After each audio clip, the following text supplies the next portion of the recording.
মুসলমানদের সামনে আর কোনো বাধাই নাই, সব বিজয় করে ফেলেছে। মসজিদে আকসা, ভারত, ইউরোপ সব বিজয় করেছে। তো ইহুদি খ্রিস্টানেরা তো বিপদে। তো এই জন্য এবার তাদেরকে উদ্ধার করার জন্য, বিশেষ করে ইহুদিদেরকে উদ্ধার করার জন্য দাজ্জালের আগমন হবে। এবং দাজ্জাল মুসলমানদের এই ভয়াবহ বিজয় অভিযানকে থামানোর জন্য শয়তান অদৃশ্য থেকে আওয়াজ দিবে, দাজ্জাল তোমাদের বাড়ি ঘরে প্রবেশ করেছে। এবং মুজাহিদরা তাদের এই বিজয় অভিযান থামিয়ে, কেন এটা পৃথিবীর ইতিহাসের সবচেয়ে ভয়াবহ ঘটনা যে দাজ্জাল বের হয়ে গেছে, শকিং নিউজ, এর চেয়ে ভয়ঙ্কর সংবাদ আর হতে পারে না। এই জন্য বিজয় অভিযান বাদ দিয়ে সব দামেশকে ফিরে আসবে খুঁজতে যে আসলে দাজ্জাল বের হয়েছে কিনা। কিন্তু ততদিনেও দাজ্জাল বের হয়নি। কিন্তু দামেশকে ফিরে আসতে আসতে অথবা ফিরে আসার পরপরই সত্যি সত্যি দাজ্জাল বের হয়ে যাবে। এবং দাজ্জাল বের হবে যেহেতু এক্সট্রা অর্ডিনারি, ভয়ঙ্কর, অমানবিক এবং অলৌকিক ক্ষমতা নিয়ে, যা মানুষের সাধ্যের মধ্যে নয়, এরকম ভয়াবহ অলৌকিক ক্ষমতা নিয়ে যেহেতু দাজ্জাল আসবে, সেহেতু নিমিষেই যেই মুমিন মুজাহিদরা বিশ্বের প্রায় সকল পরাশক্তিকে পরাজিত করে মুসলমানদের বিজয় নিশ্চিত করেছে, তারা নিমিষেই নিজেদের জন্য পৃথিবীকে সংকুচিত অবস্থায় পাবে। এবং দাজ্জালের ফিতনা মোকাবেলা করার মতো কোনো শক্তি সামর্থ্য তাদের কাছে থাকবে না। এক হাদিসে রাসূল সাল্লাল্লাহু আলাইহি ওয়াসাল্লাম বলছেন, শামের কিছু, ইরাক এবং শামের মধ্যবর্তী অঞ্চল দিয়ে দাজ্জাল যাবে। যাওয়ার সময় কোনো এক শহরে গিয়ে বলবে, তোমরা আমার উপর ঈমান আনয়ন করো। তো ওই শহরের মানুষ ঈমান আনয়ন করবে। তখন ধন সম্পদ মৌমাছির চাকের সাথে যেভাবে ছুটে, তাদের পিছনে সেভাবে ধন সম্পদ ছুটবে। আর শামের কোনো এক নগরীতে এসে বলবে, আমার উপর ঈমান আনয়ন করো, তারা ঈমান আনয়ন করবে না। তখন আসমান এবং জমিন, ফসল উৎপাদন, বৃষ্টি বর্ষণ এমনভাবে বন্ধ করে দিবে যে যেহেতু পরিপূর্ণরূপে বৃষ্টি এবং মাটি দুটোই পানি শূন্য হয়ে গেছে, ফলত এখানে আর ঘাসপালাও খাওয়ার সুযোগ নাই, ঘাস পাতা খাওয়ারও সুযোগ নাই। তখন একটাই সুযোগ, যেটা হাদিসেই বর্ণিত আছে, যে তাদের বাড়িতে রাখা বিভিন্ন কাঠের আসবাবপত্রকে চিবিয়ে চিবিয়ে সেখানকার মধ্যে থেকে রস বের করার চেষ্টা করবে। এত ভয়ঙ্কর দুর্ভিক্ষ দেখা দেবে। তাহলে দাজ্জাল আসার পরে মুমিন এবং মুজাহিদেরা বিপদে পড়ে গেল। তাহলে দাজ্জাল এসে কাদের উদ্ধার করলো? ইহুদি এবং খ্রিস্টানদের উদ্ধার করলো। এবার মুমিন এবং মুসলমান যারা আছে তাদেরকে বিপদ থেকে উদ্ধার করার জন্য ঈসা আলাইহিস সালাতু ওয়াস সালাম আসবে। দাজ্জালের 40 দিন অতিক্রম হওয়ার যখন শেষ হবে তখন, এবং ঈসা আলাইহিস সালাতু ওয়াস সালাম আল্লাহর পক্ষ থেকে আরও ব্যাপক অলৌকিক ক্ষমতার সাথে প্রেরিত হবেন, যার অলৌকিক ক্ষমতার বর্ণনা বিভিন্ন হাদিসে এসেছে যে তার নিঃশ্বাসে কাফের মারা যাবে, নিঃশ্বাস যত দূর যাবে কাফের মারা যাবে। দাজ্জালকে হত্যা করতে হবে না, ঈসা আলাইহিস সালামকে দেখলেই লবণের মতো, লবণ যেভাবে পানিতে পড়লে গলে যায় সেভাবে গলে যাবে, কিন্তু তারপরে ঈসা আলাইহিস সালাম তাকে হত্যা করবেন। তো ঈসা আলাইহিস সালাতু ওয়াস সালামের আগমন এবং দাজ্জালের পৃথিবীতে আগমন, এই দুইটাকে অনেক নাস্তিক, অনেক হাদিস অস্বীকারী বিভিন্ন যুক্তিতে অস্বীকার করতে চায়। তামিম আদ-দারির হাদিসে দাজ্জালের বিশাল দেহের কথা বলা আছে, দাজ্জালকে দ্বীপের মধ্যে দেখতে পাওয়ার কথা বলা আছে। তো এখন তো বিজ্ঞানের যুগ, সারা পৃথিবী মানুষের নিয়ন্ত্রণে, কোথায় দাজ্জাল? আর দাজ্জালের এত বিশাল দেহ কীভাবে হয়? আর কেমনি বা ঈসা আলাইহিস সালাম আসমান থেকে নেমে আসবে? তো এটা বিশ্বাস করা অত কঠিন কিছু নয় যদি মানুষের আগের অতীতের নলেজ থাকে। অতীতের নলেজ কি? আদম আলাইহিস সালামই তো নিজে স্বয়ং আসমান থেকে নেমে এসেছে। তাহলে আসমান থেকে নেমে আসা তো নতুন ঘটনা নয়, তো পুরাতন ঘটনা। মুহাম্মদ সাল্লাল্লাহু আলাইহি ওয়াসাল্লাম নিজে আসমান সফর করে এসেছে। তাহলে বিশ্বাস অনুযায়ী আসমানে যাওয়া এবং আসমান থেকে আসা পৃথিবীতে কোনো নতুন ঘটনা নয়, পুরাতন ঘটনা। যদি নতুন ঘটনা হতো তাহলে বিশ্বাস করতে কষ্ট হওয়া স্বাভাবিক। পুরাতন ঘটনা বিশ্বাস করতে কেন কষ্ট হবে? আদম আলাইহিস সালামকে নিজে যেখানে হাদিসে বলা হচ্ছে তিনি 60 হাত, প্রায় 30-35 মিটার, প্রায় 10 তলা বিল্ডিংয়ের সমান উঁচু। তা আদম আলাইহিস সালাম নিজেই যদি 10 তলা বিল্ডিংয়ের সমান উঁচু হয়, তাহলে তার কোনো সন্তান বৃহৎ দেহের হওয়া এটা তো অস্বাভাবিক কিছু নয়, অসম্ভব কিছু নয়, ইললজিক্যাল কিছু নয়, অবাস্তব কিছু নয়। তাহলে অতীত সম্পর্কে নলেজ থাকলে এই জিনিসগুলোর উপর প্রশ্ন উত্থাপন করা অযৌক্তিক। এবং দাজ্জালকে যখন হত্যা করা হবে তখন আল্লাহ সুবহানাহু ওয়া তাআলা ঈসা আলাইহিস সালামকে বলবে, যেই ফিতনা ওই মুমিন মুজাহিদরা অতিক্রম করতে পারেনি, যারা বিশ্ব বিজয় করেছে, সেই ফিতনা বিজয় করলো ঈসা আলাইহিস সালাতু ওয়াস সালাম।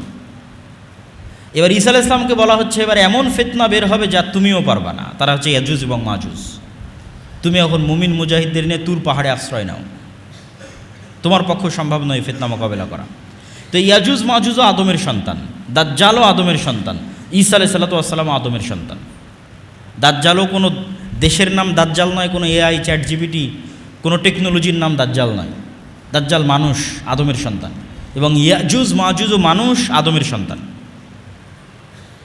ইয়াজুজ মাজুজের সংখ্যাধিক্যের পরিমাণ বুঝতে হলে রাসূল সাল্লাল্লাহু আলাইহি ওয়াসাল্লামের একটা সহিহ হাদিস মাথায় রাখতে হবে। আল্লাহর নবী বললেন আদম সন্তানের প্রত্যেক 1000-999 জন জাহান্নামী। তো সাহাবীরা দুশ্চিন্তায় পড়ে গেলেন যে 1000-এ যদি 999 জন জাহান্নামী হয় তাহলে তো আমরাও মানে আমাদের জান্নাতে যাওয়ার সম্ভাবনা কোথায়? তাহলে রিস্ক তো ভয়ঙ্কর, ভয়াবহ রিস্ক। 1000-এ 999 জন, একজন মাত্র জান্নাতে। তো রাসূল সাল্লাল্লাহু আলাইহি ওয়াসাল্লাম বলেন দুশ্চিন্তার কিছু নয়, এই 999 জনের অধিকাংশই ইয়াজুজ মাজুজ। তাহলে 999 জনের কতজন ইয়াজুজ মাজুজ তা রাসূল সাল্লাল্লাহু আলাইহি ওয়াসাল্লাম বলেননি। যদি 900 জনও ইয়াজুজ মাজুজ হয় 999-এর, তাহলেও আদম থেকে নিয়ে কিয়ামত পর্যন্ত যা মানুষ আসবে তার অন্তত 900 গুণ হতে হবে ইয়াজুজ মাজুজকে। এখনকার পৃথিবীর 600 কোটি মানুষের 900 গুণ, এ কথা বলিনি। আদম থেকে নিয়ে কিয়ামত পর্যন্ত যা মানুষ তার অন্তত 900 গুণ না হলে কেমনে 1000-999-এর 900টা ইয়াজুজ মাজুজ হবে জাহান্নামে? তাহলে ইয়াজুজ মাজুজের সংখ্যা কত? তাহলে এত বিশাল ইয়াজুজ মাজুজ কোথায় আছে, আর দাজ্জাল কোথায় আছে? এই বিশ্বাস মজবুত করার জন্য কয়েকটা জিনিস মাথায় রাখতে হবে। এক, আল্লাহ সুবহানাহু ওয়া তাআলা মানুষকে অনেক সীমাবদ্ধ শক্তি দিয়ে সৃষ্টি করেছেন, এবং এটা আজকের বিজ্ঞানও স্বীকার করে। ডার্ক এনার্জি এবং ডার্ক ম্যাটার যে কেউ সার্চ দিলে দেখতে পাবে যে পৃথিবীর 2%ও মানুষ দেখতে পায় না, অনেক কম, 2-5% মানুষ দেখতে পায়, বাকি 95%ই অদৃশ্য। আসমান এবং জমিনের মধ্যে যা কিছু আছে এটা বিজ্ঞান দাবি করতেছে। তো তারা নাম দিয়েছে ডার্ক ম্যাটার, ডার্ক এনার্জি। এবং বিজ্ঞান বলতেছে ডাইমেনশন, যে এক ডাইমেনশনের জিনিস আর এক ডাইমেনশনে থাকা জিনিসকে দেখতে পাবে না। এটা যদি আমরা আমাদের লাইফ দিয়ে বুঝতে চাই, তাহলে একটা পিঁপড়া আমাকে কিভাবে দেখে আর আমি একটা পিঁপড়াকে কিভাবে দেখি, একটা কুকুর আমাকে কিভাবে দেখে আমি একটা কুকুরকে কিভাবে দেখি, তোমরা আমাকে এখন যেভাবে দেখতেছো, আপনারা আমাকে এখন যেভাবে দেখতেছেন, একটা কুকুর তো এভাবে দেখে না। সে এতগুলো রং, সবগুলো রং সে দেখতে পায় না, মাত্র 2টা রং দেখতে পায়।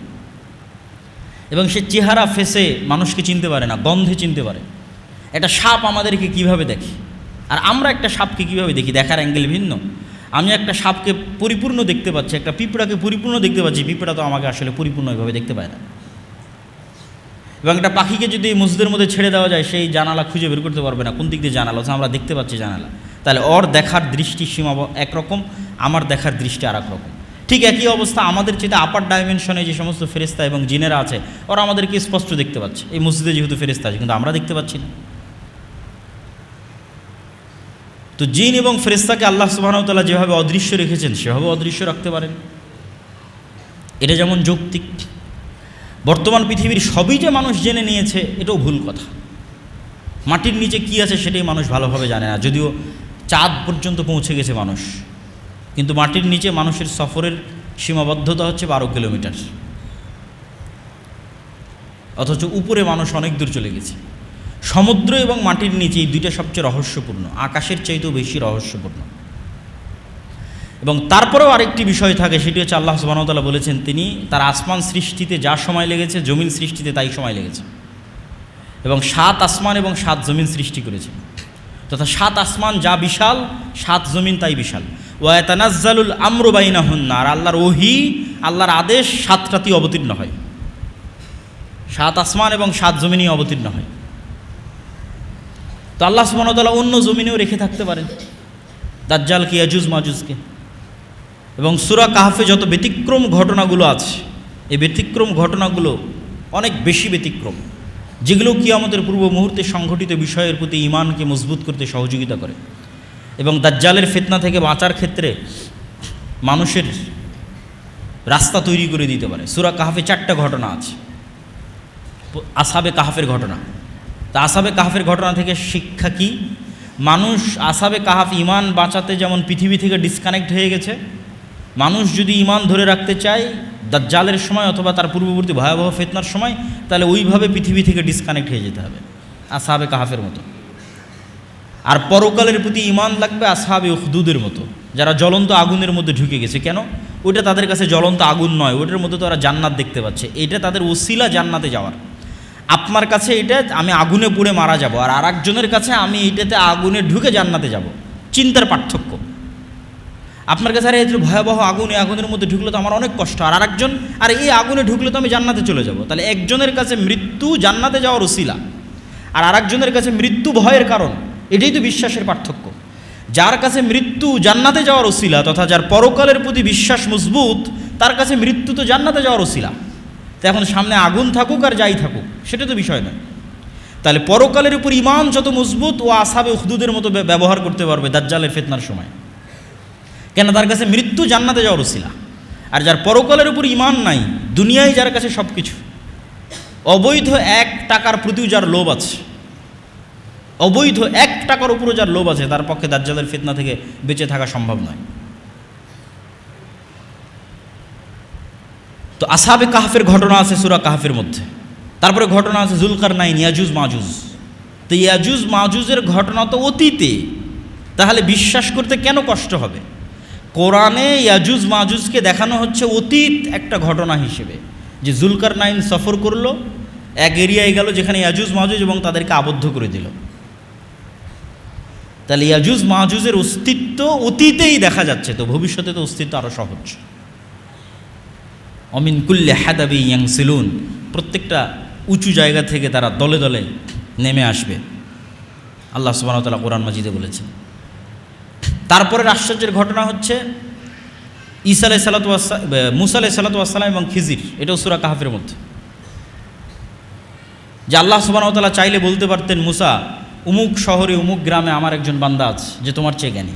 তা না বলে আল্লাহ বললেন, মাছ নাও, ভাজো, মৃত মাছ নিয়ে সমুদ্রের ধার দিয়ে হাঁটতে থাকো, যেখানে মাছ জীবিত হয়ে যাবে সেখানে পাবা। রহস্যপূর্ণ। এবং খিজির আলাইহিস সালাতু ওয়াস সালাম এমন সব ঘটনা ঘটালেন যেগুলো পৃথিবীর ফিজিক্স অনুযায়ী সম্ভব নয়। ভবিষ্যতে কোন বাচ্চা তার বাপ মাকে হত্যা করবে, সেই বাচ্চাকে তিনি অতীতে হত্যা করতেছেন। এ তো টাইম নিয়ে যত মানুষের, আধুনিক যুগে যত মানুষের বিভিন্ন গবেষণা এবং বিশ্লেষণ আছে, এবং টাইম ট্রাভেল, যে সময়ের মধ্যে সফর করা, ভবিষ্যৎ দেখে আসা, অতীতে সমাধান করা, এই ধরনের সব আশ্চর্য ঘটনা খিজির আলাইহিস সালাতু ওয়াস সালাম ঘটাচ্ছে। তো খিজির আলাইহিস সালাতু ওয়াস সালাম এই পৃথিবীরও হতে পারেন, অন্য পৃথিবীরও হতে পারেন। তিনি সালামকে চিনতে আশ্চর্য হচ্ছেন সালাম শুনে, যে জান্নাতের সালাম এখানে কীভাবে, কোন মূসা, দুনিয়ার যে নবী মূসা সেই নবী মূসা। হ্যাঁ, তো পুরো ঘটনার অ্যাঙ্গেলগুলো এবং প্রতিটা পয়েন্ট অনেক আশ্চর্যজনক, এবং শেষ পর্যন্ত বিদায়ও আশ্চর্যজনক। তো এই জন্য সূরা কাহফের প্রত্যেকটা ঘটনাই কিয়ামতের পূর্ব মুহূর্তের সাথে কোনো না কোনোভাবে কানেক্টেড আছে। আল্লাহ সুবহানাহু ওয়া তাআলা খিজিরকে যেভাবে অদৃশ্য রেখেছেন, অথবা অদৃশ্য রাখতে পেরেছিলেন যদি খিজির মারা গিয়ে থাকে, কেন কোরআন এবং হাদিসে কোনো উল্লেখ নেই যে খিজির মারা গেছেন কিনা, না জীবিত আছেন, আল্লাহু আলাম।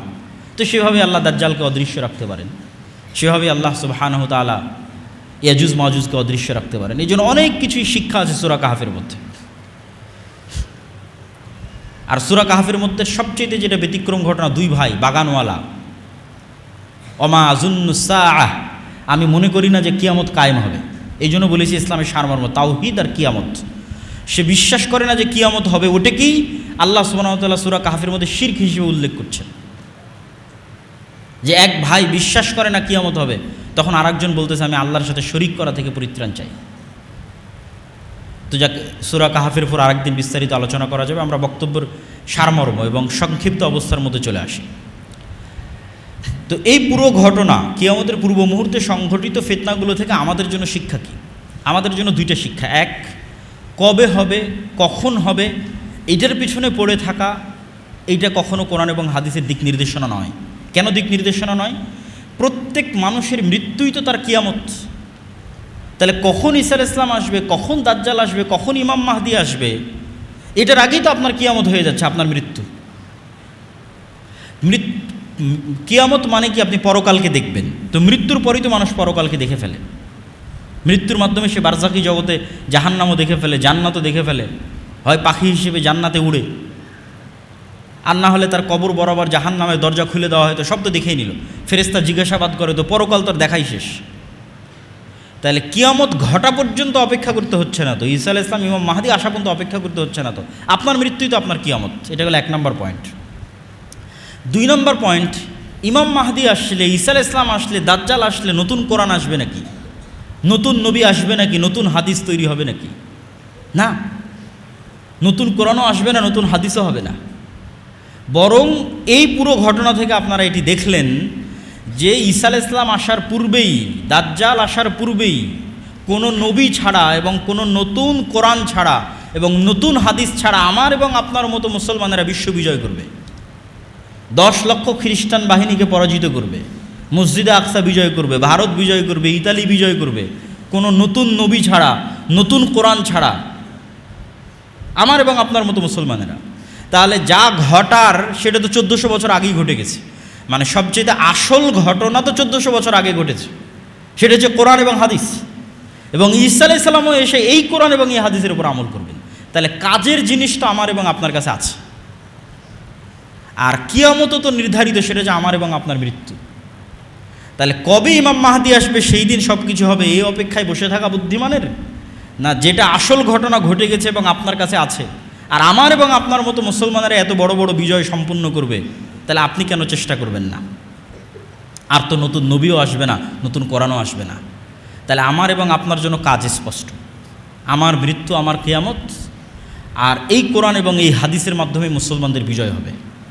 এই কোরআন এবং এই হাদিস ফলো করেই কিয়ামতের পূর্ব মুহূর্তে মুসলমানেরা বিজয় করবে, ইমাম মাহদী বিজয় করবে, ঈসা আলাইহিস সালাম বিজয় করবে। সেই কোরআন এবং হাদিস আমাদের কাছে আছে। তাহলে এই কোরআন হাদিসকে সামনে রেখে নিজেদের জীবন গড়া এবং নিজের মৃত্যুর জন্য প্রস্তুতি নেওয়া এবং আল্লাহর দ্বীনকে বিজয় করার চেষ্টা করা, এটি হলো সবচেয়ে বড় অন্যতম মেসেজ আজকের এই বক্তব্য থেকে শিক্ষা। আর দাজ্জালের ফিতনা থেকে বাঁচার প্রস্তুতি সবসময় থাকতে হবে। কেন? কিয়ামতও যেমন হঠাৎ হবে, দাজ্জালও তেমন হঠাৎ বের হবে, বাগদাতান, হঠাৎ। রাসূল সাল্লাল্লাহু আলাইহি সাল্লামও বলেননি যে না, আমার যুগে দাজ্জাল বের হবে না, এরকম স্পষ্ট বলেননি। ইবনু সাইয়াদের হাদিসগুলো পড়ে দেখতে পারেন।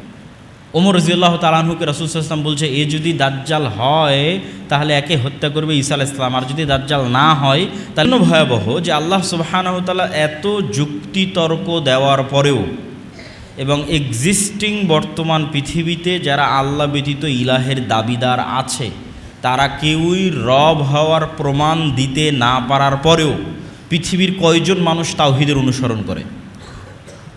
পৃথিবীর কয়টা মানুষ শিরক মুক্ত? পৃথিবীর 600 কোটি মানুষের মধ্যে কয়জন মানুষ আল্লাহ সুবহানাহু ওয়া তাআলার এই তাওহীদের স্বীকৃতি দিচ্ছে? না খ্রিস্টানেরা, না হিন্দুরা। আর মুসলমানদের মধ্যেও নামধারী পথভ্রষ্ট বিভ্রান্ত আছে, যারাও এই তাওহীদের পরিপূর্ণ বাস্তবায়ন করতেছে না। তাহলে রব হওয়ার যোগ্যতা প্রমাণ না দিতে পারার পরেও পৃথিবীর মানুষ বাতিল ইলাহের ইবাদত করতেছে, অথচ তারা রব হওয়ার প্রমাণ দিতে পারেনি। তাহলে সেই দিন কি হবে মানুষের, যেই দিন এমন বাতিল ইলাহের দাবিদার আসবে যে রব হওয়ারও প্রমাণ দিবে? সে তো দাজ্জাল। দাজ্জালের ফিতনা কেন ভয়াবহ? রব হওয়ার প্রমাণ দিতে না পারার পরেও পৃথিবীর লক্ষ লক্ষ কোটি কোটি মানুষ, পৃথিবীর 90% মানুষ বাতিল ইলাহের ইবাদত করতেছে, অথচ তারা রব হওয়ার প্রমাণ দিতে পারেনি। তাহলে পৃথিবীর মানুষের কি হবে যেই দিন দাজ্জাল রব হওয়ার প্রমাণ দিবে? বলবে কোরআনে তো আল্লাহ সুবহানাহু ওয়া তাআলা বলেছে আসমান থেকে বৃষ্টি কে বর্ষণ করে? আমি দাজ্জাল, আমি আসমান থেকে বৃষ্টি বর্ষণ করছি। তাই এবার রব হওয়ার প্রমাণ দিয়ে দিল। ফেরাউনও যে প্রমাণ দিতে পারেনি, নমরুদও যে প্রমাণ দিতে পারেনি, যে প্রমাণ যত বাতিল ইলাহের ইবাদত করা হচ্ছে কেউ দিতে পারেনি, সেই প্রমাণ তো দাজ্জাল দিয়ে দিবে, রব হওয়ার প্রমাণ দিবে। তার আদেশে আসমান বৃষ্টি বর্ষণ করবে, তার আদেশে জমিন ফসল উৎপাদন করবে, এমনকি তার আদেশে আল্লাহ সুবহানাহু ওয়া তাআলার অনুমতিতে মৃতকেও জীবিত করতে পারবে।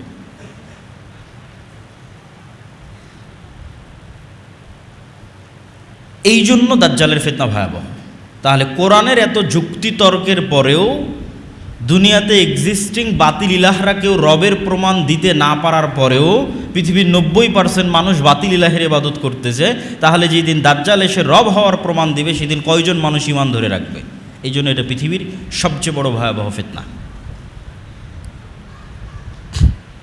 হ্যাঁ, এই ফিতনা থেকে বাঁচতে পারবে কারা? ওই যে দুইটা সারমর্ম বলেছি, ওই দুই সারমর্মের উপরই এই ফিতনা থেকে বাঁচা নির্ভর করে।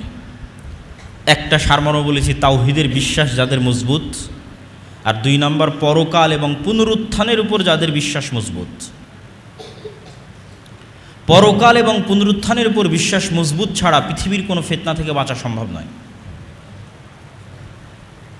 এই জন্য যখনই কোরআন এবং হাদিসে ইসলামের আকীদা এবং ঈমানের সারমর্ম করা হয়েছে, তখন এই দুইটা বাক্যের উপর এসে শেষ হয়ে গেছে, মা ইউমিন বিল্লাহ ওয়াল ইয়াউমিল আখির।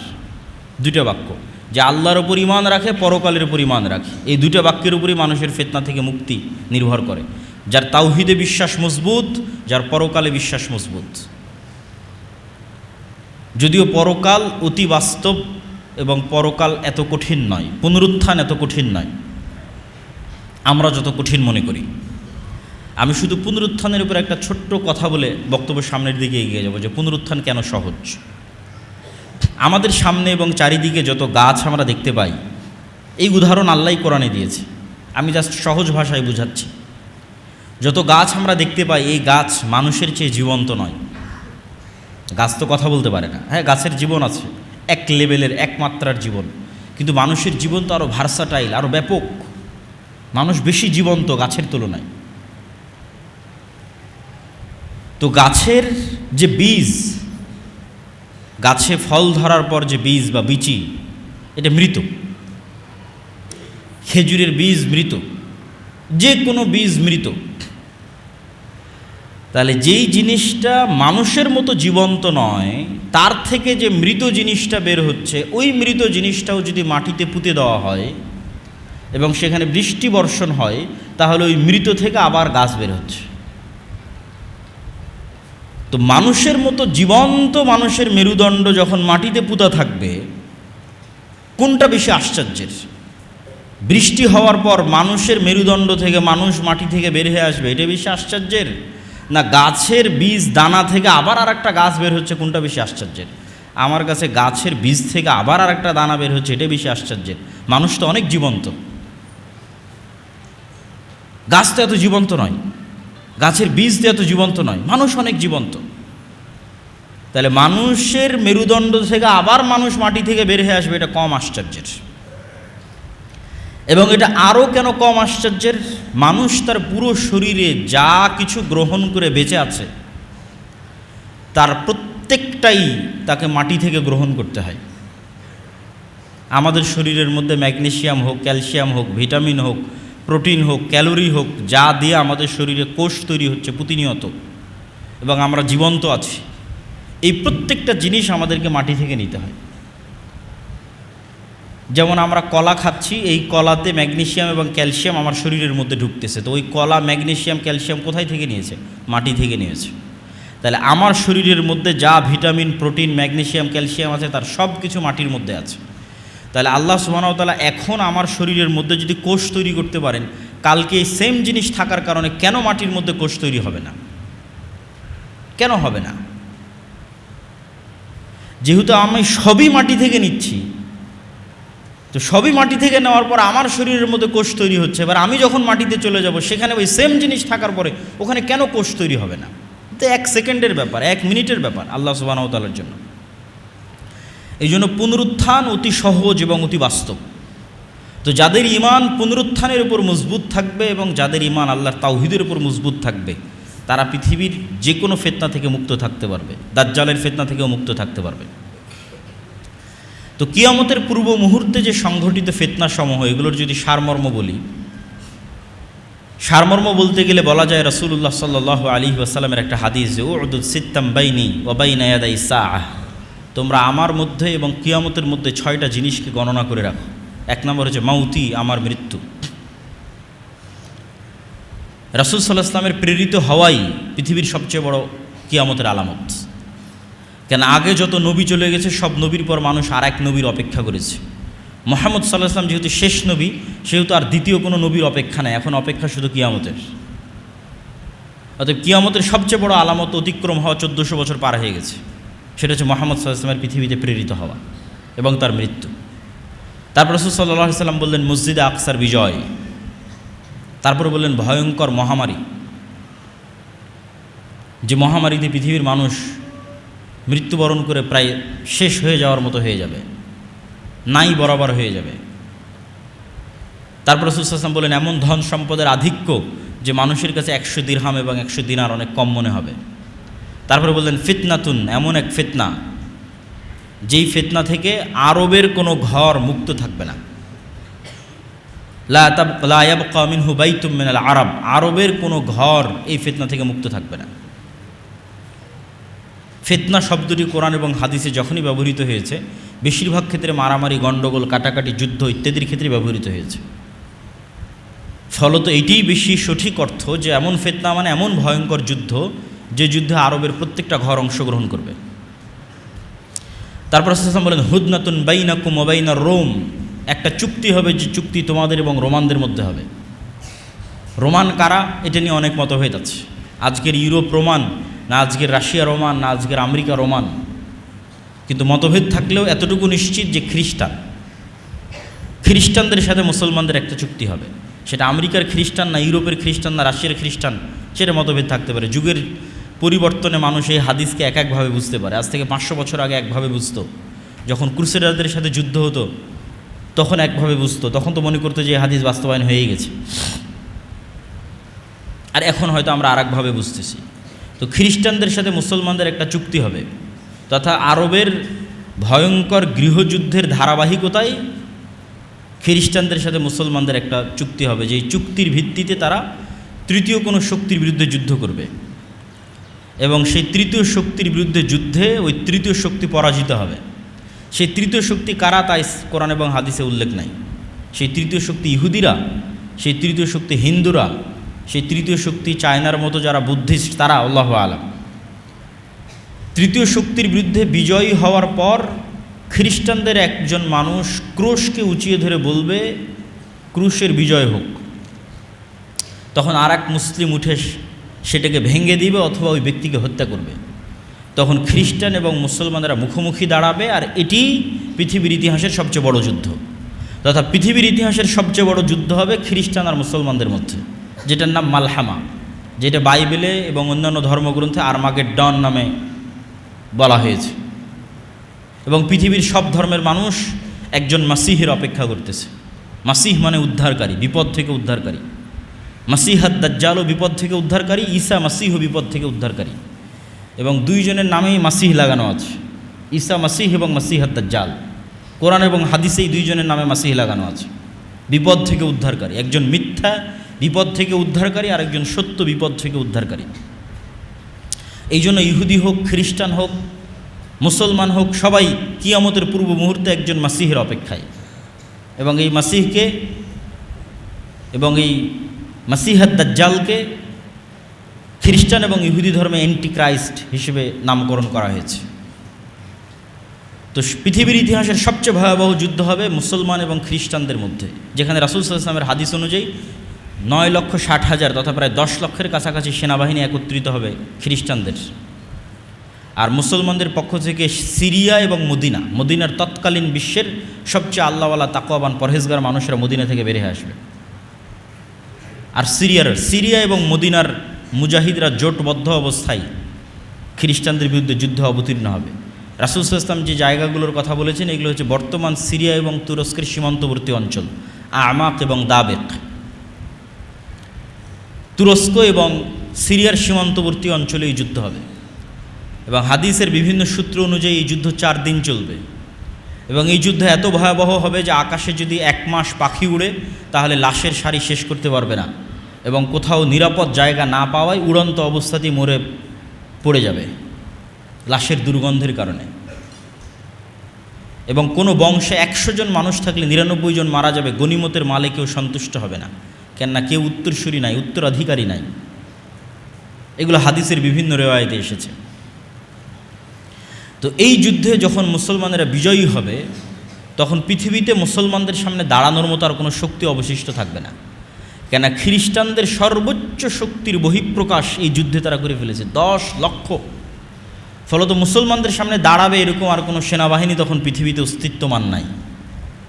তো মুসলমানদের এই বিজয় অভিযান কিছু বর্ণনা অনুযায়ী তুরস্কের রাজধানী ইস্তাম্বুল, কিছু বর্ণনা অনুযায়ী ইতালির রাজধানী রোম পর্যন্ত পৌঁছে যাবে, ধারাবাহিক বিজয় অভিযান। এবং তার মধ্যে একটা শহর মুসলমানেরা বিজয় করবে অস্ত্র ছাড়াই, জানিবুম মিনহাল বার ওয়া জানিবুম মিনহাল বাহার, এমন এক শহর যার একদিকে সমুদ্র এবং একদিকে সমতল। ততদিন পর্যন্ত কিয়ামত হবে না, লা তাকুমুস সাআহ, ততদিন পর্যন্ত কিয়ামত হবে না যতদিন না বানু ইসহাকের 70,000 মানুষ এখানে যুদ্ধ না করেছে। বানু ইসহাক মানে বানু ইসরাইল। তাহলে এই হাদিস থেকে আর একটা সূক্ষ্ম জিনিস বোঝা যায় যে বানু ইসরাইলের অধিকাংশই অথবা আর কেউই ইহুদি নাই, বরং সবাই মুসলমান হয়ে গেছে। এবং আজকের যারা ইহুদি তারা জেনেটিক্যালি এটা প্রুফ করতে পারবে না যে তারা ইব্রাহিম আলাইহিসসালাতু ওয়াসসালামের সন্তান। কেন ইব্রাহিম আলাইহিসসালাতু ওয়াসসালাম সাদা চামড়ার নন, তথা ইউরোপ এবং আমেরিকার মানুষের গায়ের যে চামড়ার রং এটা ইব্রাহিম আলাইহিসসালাতু ওয়াসসালামের গায়ের চামড়ার রং নয়। ইব্রাহিম আলাইহিসসালাতু ওয়াসসালাম হচ্ছে নূহ আলাইহিসসালাতু ওয়াসসালামের ছেলে সামের বংশধর, আর সামের গায়ের চামড়ার রং হচ্ছে আরব বিশ্বের মানুষের গায়ের চামড়ার রং যেমন তেমন, মেটে সাদা, ধবধবে হলদেটে সাদা নয়। ধবধবে হলদেটে সাদা হচ্ছে ইউরোপ, শীতকালীন অঞ্চল, ইউরোপ, আমেরিকা, রাশিয়া, যারা নূহ আলাইহিসসালাতু ওয়াসসালামের সন্তান ইয়াফেসের বংশধর। তো যেহেতু ইব্রাহিম আলাইহিসসালাতু ওয়াসসালাম নূহ আলাইহিসসালাতু ওয়াসসালামের ছেলে সামের বংশধর, এই জন্য তার গায়ের রং বর্তমান আরব বিশ্বের মানুষের গায়ের রং যেমন তেমন। এই জন্য ঈসা আলাইহিসসালাতু ওয়াসসালামের গায়ের রং, মুহাম্মদ সাল্লাল্লাহু আলাইহি ওয়াসাল্লামের গায়ের রং সব কাছাকাছি একই। আর বর্তমান যারা নিজেদের ইহুদি দাবি করছে এবং ফিলিস্তিনে জোরপূর্বক জায়গা দখল করছে সব সাদা চামড়া। সুতরাং জেনেটিক্যালি এটা প্রুভ করা সম্ভব নয় যে তারা ইব্রাহিম আলাইহিস সালামের সন্তান। তাহলে ইসহাক আলাইহিসসালাতু ওয়াসসালামের বংশের 70,000 মানুষ মুসলমান অবস্থায় যুদ্ধ করবে এবং এমন এক শহর বিজয় করবে অস্ত্র ছাড়া। তো কিছু মুহাদ্দিস ব্যাখ্যা করেছেন এটা ইস্তাম্বুল এবং এই যুদ্ধের পরই বিজয় হবে, আর কেউ ব্যাখ্যা করেছেন এটা ইতালি। কেন কিছু জয়ীফ হাদিসে বর্ণিত আছে যে রাসূল সাল্লাল্লাহু আলাইহি ওয়াসাল্লামকে জিজ্ঞেস করা হলো যে মুসলমানরা আগে ইতালির রাজধানী রোম বিজয় করবে না কুস্তুনতুনিয়া বিজয় করবে। রাসূল সাল্লাল্লাহু আলাইহি ওয়াসাল্লাম বললেন আগে কুস্তুনতুনিয়া বিজয় করবে, তারপরে রোম বিজয় করবে। তো ওখান থেকে অনেকেই ব্যাখ্যা নিয়েছেন যে এটি হচ্ছে ইতালির রাজধানী রোম। এবং যুক্তিতে কেন টিকবে, আসলে এত বিশাল যুদ্ধের পর পৃথিবীতে আর মুসলমানদের সামনে দাঁড়ানোর মতো কোনো অস্তিত্বশীল শক্তি নাই। এবং মুসলমানদের এই বিজয় অভিযানের কারণে ইহুদি এবং খ্রিস্টানরা বিপদগ্রস্ত থাকবে। কেন মুসলমানরা সব বিজয় করে নিয়েছে, মসজিদ আকসা বিজয় করে ফেলেছে, ইউরোপ বিজয় করে ফেলেছে, ভারত বিজয় করে ফেলেছে। এগুলো অনেক হাদিস থেকে একত্রিত করে আমি বলতেছি, এগুলো প্রত্যেকটা কথার পিছনে বিভিন্ন হাদিস আছে। তো যেহেতু মুসলমানদের সামনে আর কোনো বাধাই নাই, সব বিজয় করে ফেলেছে, মসজিদ আকসা, ভারত, ইউরোপ সব বিজয় করেছে, তো ইহুদি খ্রিস্টানরা তো বিপদে। তো এই জন্য এবার তাদেরকে উদ্ধার করার জন্য, বিশেষ করে ইহুদিদেরকে উদ্ধার করার জন্য দাজ্জালের আগমন হবে। এবং দাজ্জাল মুসলমানদের এই ভয়াবহ বিজয় অভিযানকে থামানোর জন্য শয়তান অদৃশ্য থেকে আওয়াজ দিবে, দাজ্জাল তোমাদের বাড়ি ঘরে প্রবেশ করেছে। এবং মুজাহিদরা তাদের এই বিজয় অভিযান থামিয়ে, কেন এটা পৃথিবীর ইতিহাসের সবচেয়ে ভয়াবহ ঘটনা যে দাজ্জাল বের হয়ে গেছে, শকিং নিউজ, এর চেয়ে ভয়ঙ্কর সংবাদ আর হতে পারে না। এই জন্য বিজয় অভিযান বাদ দিয়ে সব দামেশকে ফিরে আসবে খুঁজতে যে আসলে দাজ্জাল বের হয়েছে কিনা। কিন্তু ততদিনেও দাজ্জাল বের হয়নি। কিন্তু দামেশকে ফিরে আসতে আসতে অথবা ফিরে আসার পরপরই সত্যি সত্যি দাজ্জাল বের হয়ে যাবে। এবং দাজ্জাল বের হবে যেহেতু এক্সট্রা অর্ডিনারি, ভয়ঙ্কর, অমানবিক এবং অলৌকিক ক্ষমতা নিয়ে, যা মানুষের সাধ্যের মধ্যে নয়, এরকম ভয়াবহ অলৌকিক ক্ষমতা নিয়ে যেহেতু দাজ্জাল আসবে, সেহেতু নিমিষেই যেই মুমিন মুজাহিদরা বিশ্বের প্রায় সকল পরাশক্তিকে পরাজিত করে মুসলমানদের বিজয় নিশ্চিত করেছে, তারা নিমিষেই নিজেদের জন্য পৃথিবীকে সংকুচিত অবস্থায় পাবে এবং দাজ্জালের ফিতনা মোকাবেলা করার মতো কোনো শক্তি সামর্থ্য তাদের কাছে থাকবে না। এক হাদিসে রাসূল সাল্লাল্লাহু আলাইহি ওয়াসাল্লাম বলছেন, শামের কিছু, ইরাক এবং শামের মধ্যবর্তী অঞ্চল দিয়ে দাজ্জাল যাবে। যাওয়ার সময় কোনো এক শহরে গিয়ে বলবে তোমরা আমার উপর ঈমান আনয়ন করো। তো ওই শহরের মানুষ ঈমান আনয়ন করবে। তখন ধন সম্পদ মৌমাছির চাকের সাথে যেভাবে ছুটে, তাদের পিছনে সেভাবে ধন সম্পদ ছুটবে। আর শামের কোনো এক নগরীতে এসে বলবে আমার উপর ঈমান আনয়ন করো, তারা ঈমান আনয়ন করবে না।